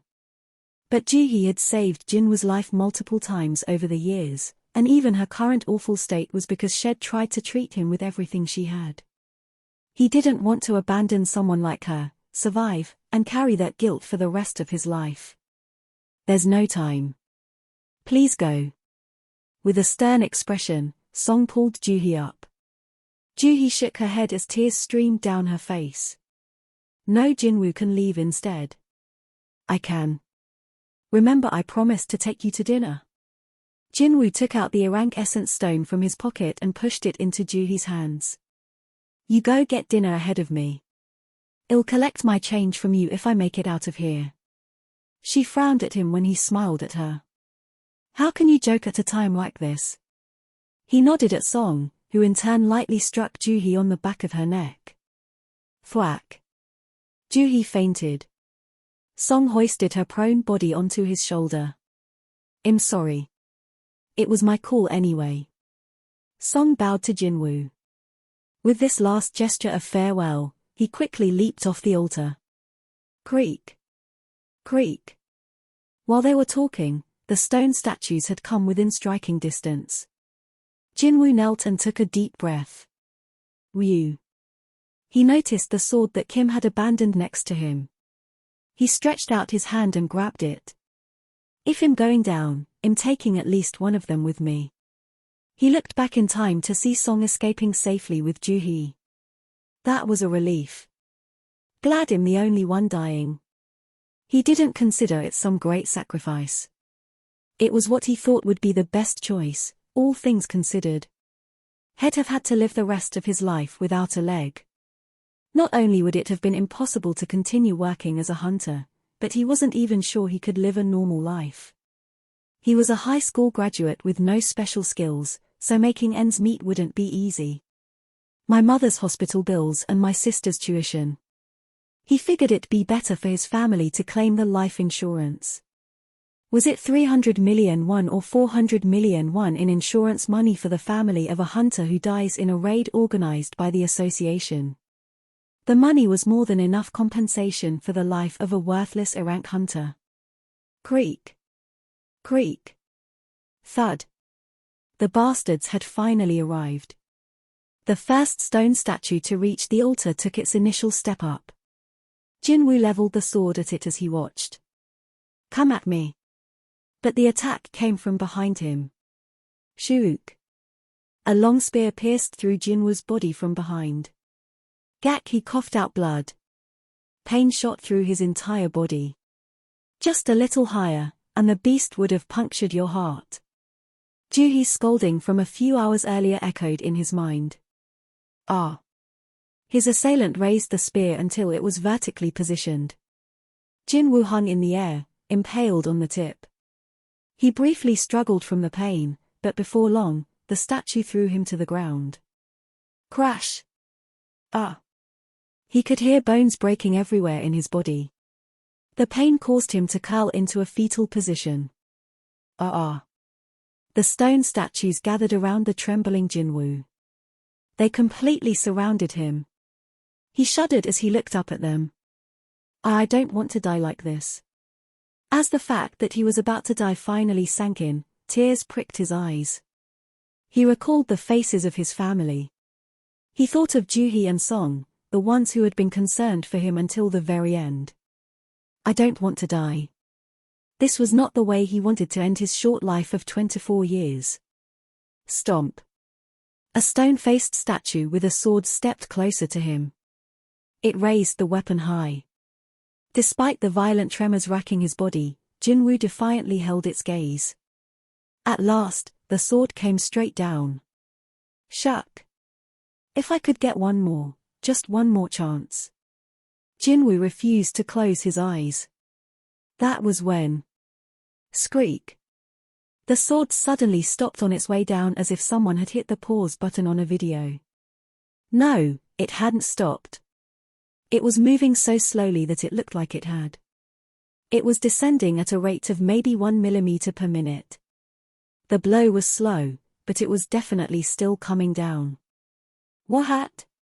Jinwoo couldn't hide his confusion. Just then. Ping. An electronic chime and a woman's voice he'd never heard before echoed inside his head. You have fulfilled all the requirements to complete Secret Quest Courage of the Week. Secret Quest. Fulfilled all the requirements? Jinwoo had no idea what was going on. And where is this voice coming from? The commentary played on despite Jinwoo's confusion. You have acquired the qualifications to be a player. Will you accept? Acquired? He had to accept something. Sounds like they're giving me something. Having grown up in a poor family, Jinwoo had never refused when offered something for free. But that was when he was alive. Once he died, what use would free things be to him? As Jinwoo hesitated, the voice in his head repeated itself, as if it was feeling urgent. Your time is running out. Your heart will stop in 2/100ths of a second if you choose not to accept. Will you accept? Jinwoo wasn't sure if the voice was a hallucination of some kind, but he knew for a fact that he was close to death. Not only was there a sword aimed at his head, but countless other weapons were now also targeting him. If he was attacked by all those, would there be anything left of his body? He didn't care what happened at this point. If you're giving it to me, I might as well. He didn't even have to say it aloud. All he did was think it, but the voice in his head responded right away. Congratulations on becoming a player. Flash! A bright light engulfed Jinwoo's body as he lost consciousness. Jinwoo opened his eyes. A white ceiling and the distinct smell of disinfectant greeted him. He was lying on a hard mattress. He knew immediately where he was. The hospital. His visits to the hospital had decreased significantly since he'd met Joo-hee, a branch healer, but even so, hospitals were as familiar to him as his neighborhood convenience store. There was even a rumor that Jinwoo Sung had a designated room at the hospital affiliated with the Hunters Association. He sat up, then put his hand on his chest and felt his heartbeat. His heart was beating normally. Am I alive? Something else also seemed off. His body felt weirdly light. Usually, whenever he woke up in a hospital, Jinwoo was often dazed and had difficulty moving around. But it was different this time. He felt refreshed, like after a good night's sleep at home. What happened? Considering the situation right before he'd lost consciousness, this didn't make any sense. The sword had been coming down at him. Even if by chance it had missed him, he'd been completely surrounded by some fearsome foes. An Arank or even an Srank strike squad arriving on the scene would have been no match for them. And I survived. It was like it had all been a dream. As luck would have it, there was one surefire way to verify everything. Jinwoo lifted the blanket covering his body. If it was real, he would be missing a leg, and if it had been a dream. Are you awake? Jinwoo jumped and turned toward the deep voice that had addressed him from a corner of the room. Apologies if I scared you. We couldn't wait any longer, you see. Two men in black suits approached the bed. Jinwoo blinked at them. Who are you? He didn't recognize them at all. The one with a short military haircut handed Jinwoo a business card. This is what we do. Jinwoo took the card. Jinchul Woo, Korean Hunters Association Surveillance Team. Surveillance was the only team within the Hunters Association composed solely of strong hunters. Their role was to supervise all the hunters in the association, so it made sense that such an elite corps would have the cream of the crop. Jinwoo was still confused, though. But what brings you here? Jinchul Woo pulled up a chair next to Jinwoo's bed and sat down. The other suit, who Jinwoo assumed was his subordinate, stood behind him. The threatening presence of these two well-built men so close to Jinwoo was intense. What they told Jinwoo shocked him. I was asleep for 3 days. Do you remember what happened before you passed out? Yes. Please tell us everything you remember. Before I do, what about those two? Mr. Song and Joo-hee, are they safe? Jinchul met Jinwoo's earnest gaze and nodded. Yes. They're completely safe. Both were in severe condition, but they are thankfully alive and well. Phew. As Jinwoo let out a relieved sigh, Jinchul quietly asked, Now, could you please tell us what you remember? He told them everything that had happened until he'd lost consciousness except for the strange hallucinations he couldn't understand. And then you lost consciousness, is that correct? Yes, the next time I opened my eyes, I was here. Jinchul and his subordinate exchanged glances. They seemed a bit troubled that their only potential witness didn't know anything. The truth was, Jinwoo was the one who most wanted to know what had really happened. If I may, how did I get here? Did a big guild get rid of them? The thing is. The troubled Jinchul took his time answering. Taking survivors' reports into account, the surveillance team brought along members of the White Tiger Guild, but when they arrived at the room, everything. The White Tiger Guild was a huge guild that ranked as one of the top 5 in Korea. Bringing White Tiger on board meant the association had recognized just how dangerous the situation was. What exactly had happened over there? Jinwoo gulped. Everything. Everything was gone. There was absolutely no trace of the giant statue or the other stone sentries. There was nothing except you lying there unconscious. Excuse me. Jinwoo stared at him, incredulous. We couldn't believe it, either. If the survivors' stories weren't perfectly consistent or we hadn't found the remains of the other hunters, we would have thought different. Jinchul rubbed his chin. This was his 6th year working in the surveillance team after awakening as an A-rank hunter. He was confident he had experienced all sorts of adversity and enemies, so this was a first. Had even sought the advice of guilds as well as associations of other countries, but they'd all been dead ends. And so. Here's what we think, Jinchul said cautiously. There was definitely something powerful in that room. And those things were defeated by someone or several someones. That's what we concluded, since nothing escaped into our world before the gate closed. They had to be open to all kinds of possibilities. They had to consider all the scenarios, however unlikely or impossible.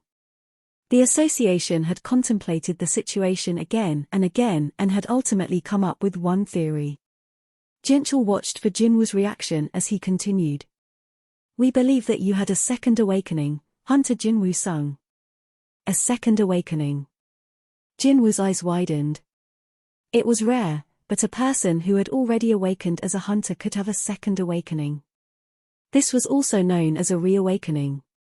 Most of the hunters who experienced this process came out much stronger than they'd been previously.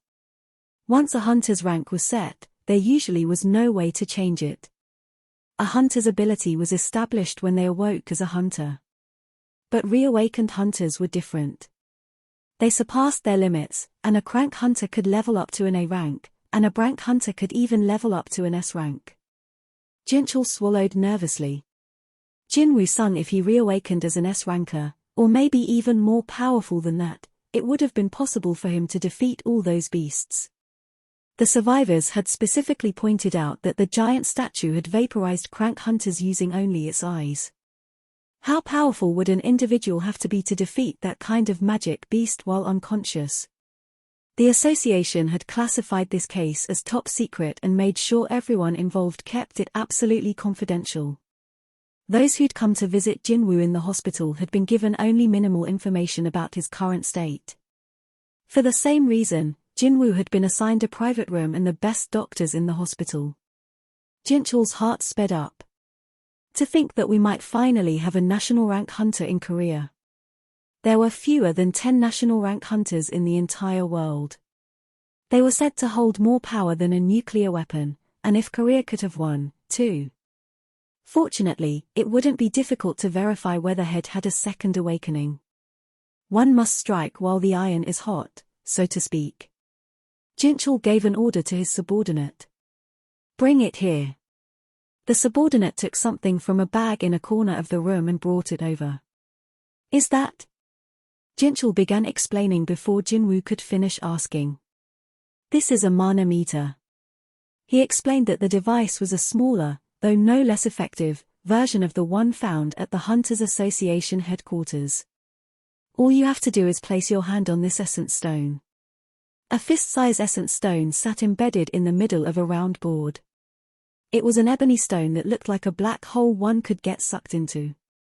It was the highest rank essence stone in existence, harvested from an A-rank or higher magic beast. An essence stone in good condition could go for more than 1 billion won. Jinchul spoke up in a serious tone when Jinwoo continued to wordlessly stare at the essence stone. This is a necessary procedure for our investigation, so your cooperation would be greatly appreciated. Jinwoo nodded. If this really was the reawakening he'd often dreamed of, his life would take a complete 180. They were offering to verify it at no cost, so he had no reason to refuse. He placed his hand on the essence stone, and it started to emit a faint glow. Both Jinchul and his subordinate were sweating in anticipation. FSHHHHH. The light surrounding the stone faded. Jinchul hurriedly took off his sunglasses and checked the result. He blinked in disbelief. That can't be. He double-checked the number, but it remained the same. What? How could someone with a hunter's license have only 10 mana? When one took into consideration that rank hunters averaged between 70 and 100 mana, Jinwoo's mana level was closer to a regular civilian's. However, so is it a reawakening? What's my new rank looking like? Jinwoo's palms were sweating. The result must have been extraordinary if the two surveillance agents were reacting this way. Jinchul nodded after comparing Jinwoo's current result with his previous data. The result from his initial test was 12. Now, 4 years later, the result is 10. Even though it went down by 2, that's within the margin of error. The mana meter wasn't broken. Jinwoo's mana was simply unbelievably low. Frankly, it was a miracle he'd survived until now. There must have been a misunderstanding. I apologize. Jinchul decided staying any longer would be a waste of time and quickly stood up. Let's go. Yes, sir. They quickly packed their bags. Could you please tell me? Jinchul turned slightly and merely responded, "Thank you for your cooperation. If you remember anything else, please contact us." The two men in black rushed out of the room like they had somewhere else they urgently needed to be. The space felt empty without them. Jinwoo rubbed the back of his neck. Guess I shouldn't have gotten my hopes up. If he really thought about it, he didn't feel any different, other than that strange sense of refreshment. Plus, it would have been impossible to defeat all those things by himself even if he had experienced a second awakening. Maybe if it was the S-rank hunter John Jin Choi or Gun Hee-go, who's considered an S-rank among S-ranks, they could have taken them on by themselves. Since he'd never seen either of them fight against magic beasts, his speculation was pointless. Not much was known about S-rank hunters. They were like gods among men. Lost in thought, he shifted his gaze up to the ceiling. Huh? As soon as he did, he saw letters floating in the air. You have unread messages. Jinwoo tried closing and then opening his eyes again. You have unread messages. The letters were still floating in midair, unchanged. Jinwoo shook his head hard to clear it and tried rubbing his eyes, but still nothing changed. He placed his hand on his pounding forehead and craned his neck down. A few days ago, I was hearing things, and now I'm hallucinating. Maybe there really was something wrong with his brain. There's a thing called post-traumatic stress disorder, or PTSD. It's a disorder prevalent in people who endured severe traumas or major accidents. Hearing things and having hallucinations after losing most of your colleagues and surviving a near-death experience wasn't so strange. But some things couldn't be so easily explained. His gaze went to his leg.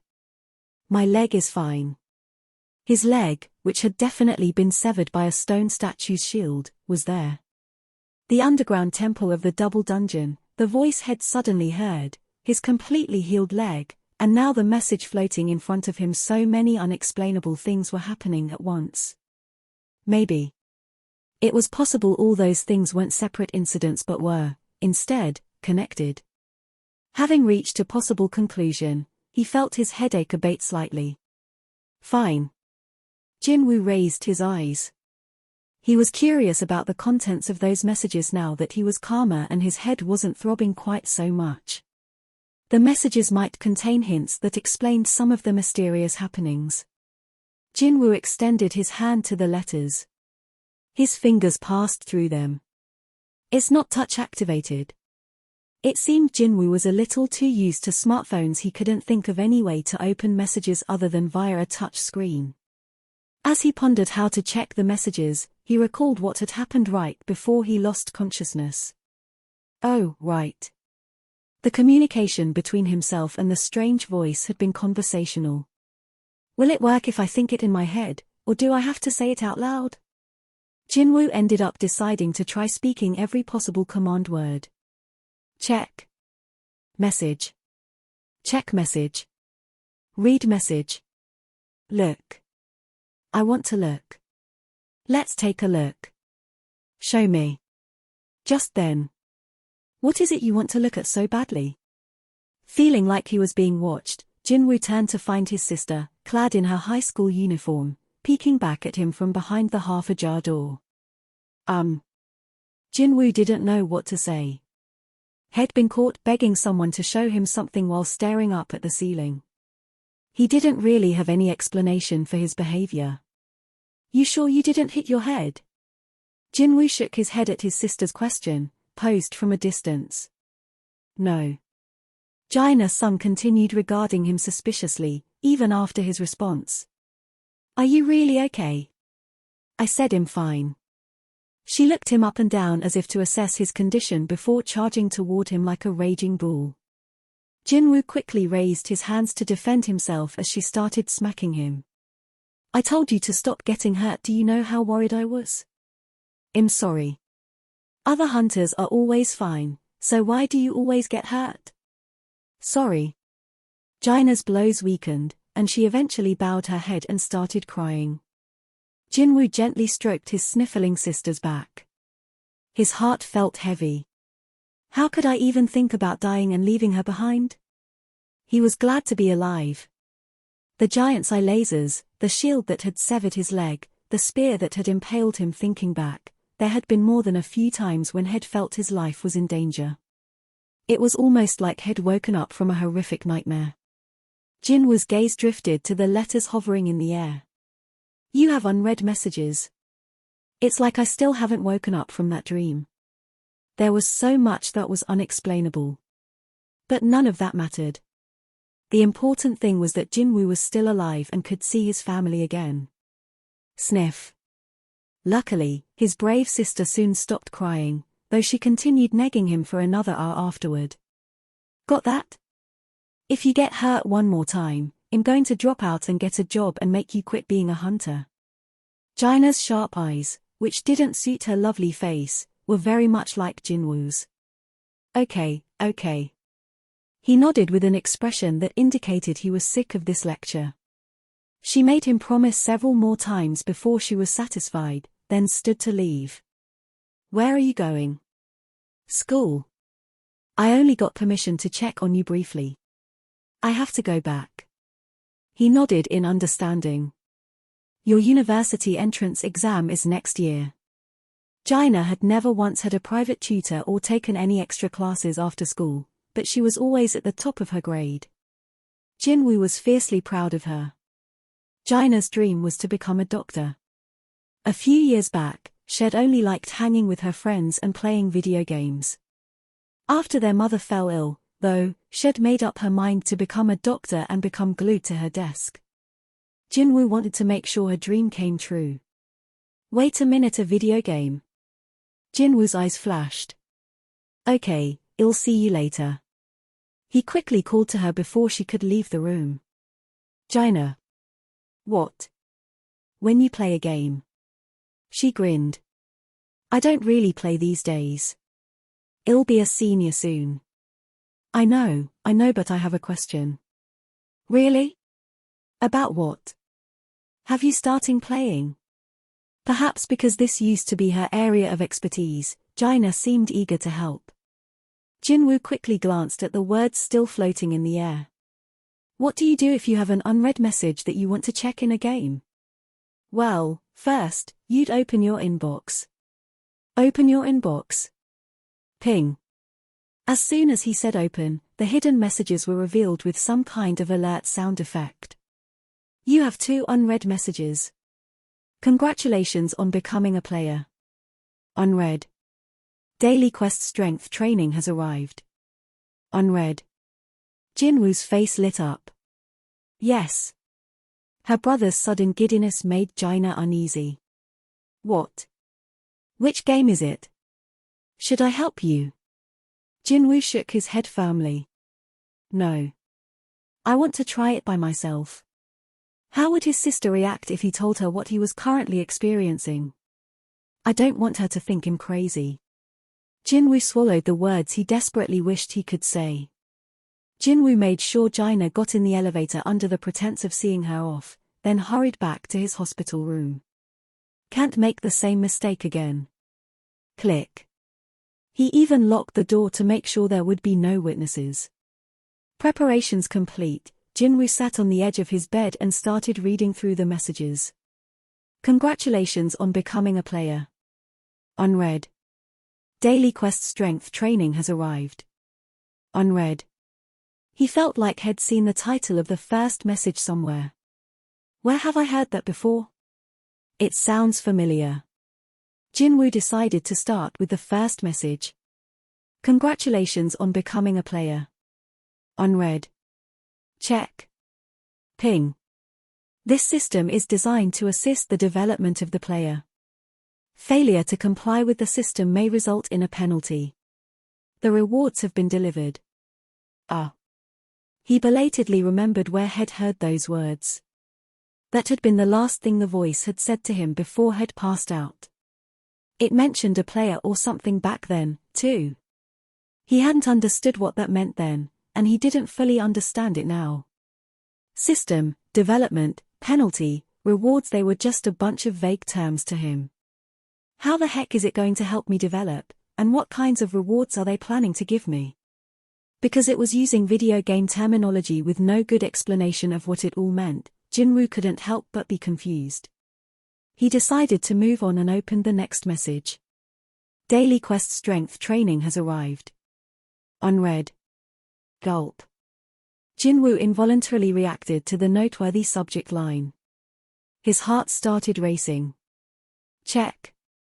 Ping. Daily quest strength training. Push-ups 100 times incomplete 100. Sit-ups 100 times incomplete 100. Squats 100 times incomplete 100.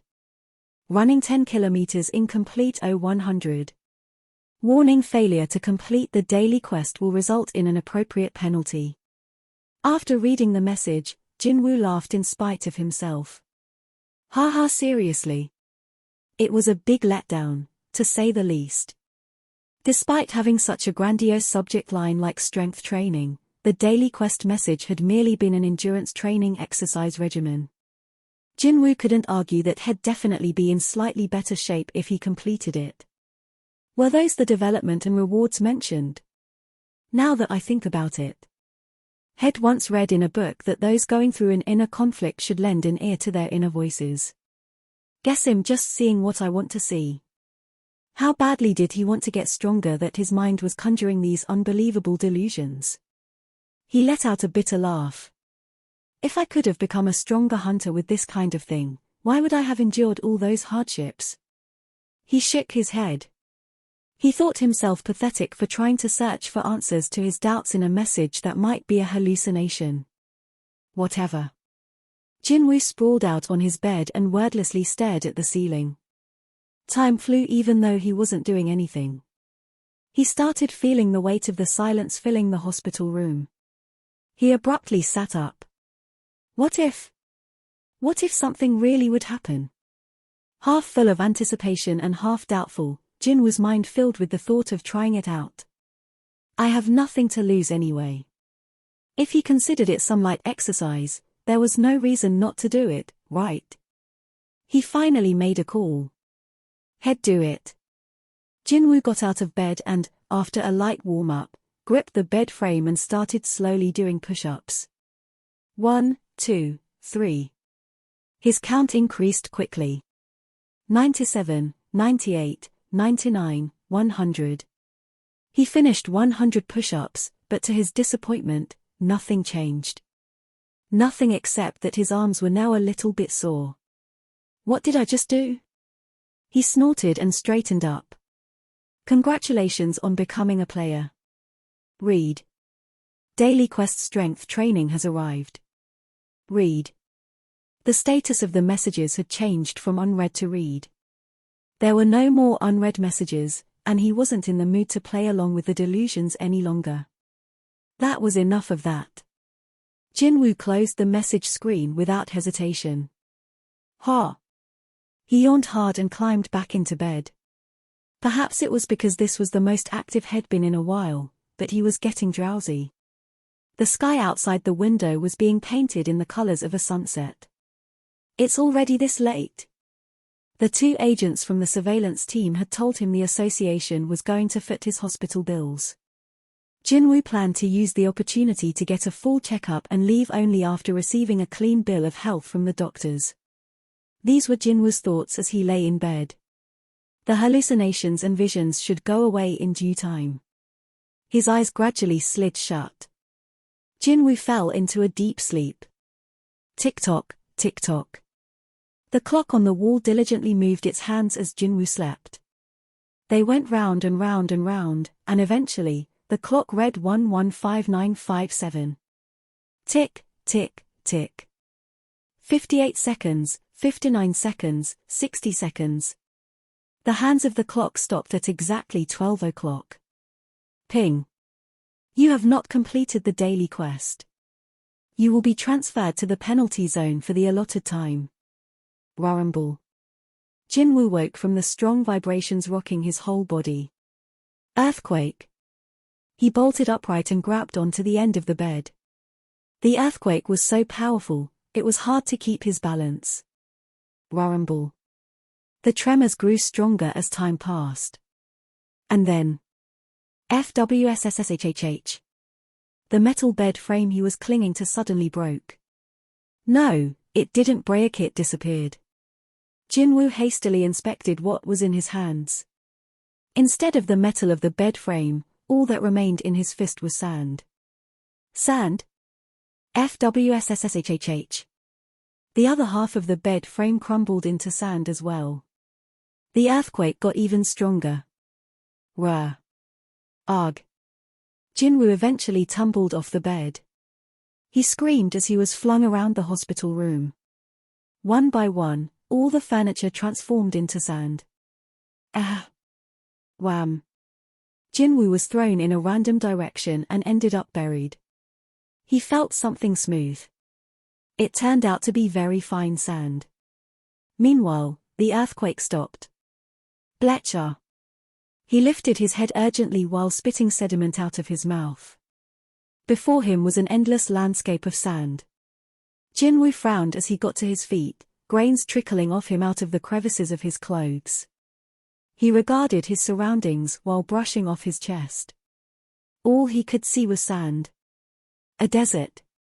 It didn't make sense. He could have sworn that, just a few moments ago, had been sleeping on a bed in a large hospital located in the middle of Seoul. But had opened his eyes to a horizon of desert. Jinwoo took a fistful of sand and let it trickle out of his hand. It fell straight down. No wind at all. The wind wasn't all that was missing. Jinwoo also noted that there was no sun, moon, or stars in the sky. The emptiness made it look like the sky was covered in black ink. Despite this, he could view his surroundings without any problem. Where the heck am I? And then. HSSSSSSSS. Suddenly, his footing started giving way, sliding down a slope. Whoa!